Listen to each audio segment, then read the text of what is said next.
आपण पाहतोय राज ठाकरे यांच्या शिवतीर्थ या निवासस्थानी सुद्धा गुढीपाडव्याचा सण जो आहे तो साजरा केला जातोय। गुढी उभारण्यात आलेली आहे। संपूर्ण कुटुंबासोबत नवीन वर्षाचं स्वागत ते गुढी उभारून करताना दिसतंय। मराठमोळा पेहराव जो आहे तो सुद्धा आपल्याला बघायला मिळतोय। पारंपरिक वेशभूषा परिधान केलेली दिसतेय।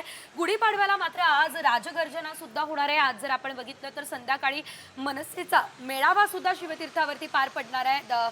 दादरच्या शिवाजी पार्क या ठिकाणी पार पडणार आहे। त्या ठिकाणी राज ठाकरे काय बोलणार हे तर बघणं महत्त्वाचं असेल। मात्र सध्या गुढीची पूजा यावेळेस राज ठाकरे यांनी केली असल्याचं आपल्याला बघायला मिळतंय। संपूर्ण कुटुंबासोबत त्यांनी यावेळेस गुढीची पूजा केलेली आहे आणि त्यानंतर ते आता पुढे निघालेले आहेत।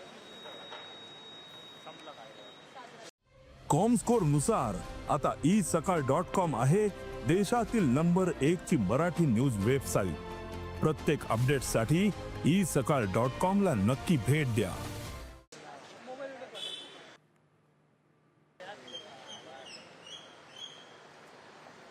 राज ठाकरे यांनी गुढी उभारली असल्याचं आपण या दृश्यांच्या माध्यमातून बघू शकतोय। अमित ठाकरे त्यांच्या पत्नी त्या देखील आपल्याला या ठिकाणी या दृश्यांमध्ये आपल्याला बघायला मिळतात। एकंदरीत आपण जर बघितलं तर आज गुढीपाडव्याचा सण संपूर्ण राज्यभरात मोठ्या उत्साहात साजरा केला जातोय आणि या पार्श्वभूमीवरती राज ठाकरे यांच्या घरी सुद्धा गुढी उभारण्यात आलेली आहे। पारंपरिक पद्धतीने गुढीपाडव्याचा जो सण आहे तो साजरा केला जात असल्याचं आपण बघू शकतो। दरवर्षी गुढीपाडव्याच्या दिवशी राज ठाकरे हे गुढीपाडवा मेळाव्याचं सुद्धा आयोजन करत असतात आणि यंदा सुद्धा गुढीपाडवा मेळाव्याचं आयोजन हे करण्यात आलं असल्याचं आपल्याला बघायला मिळतं।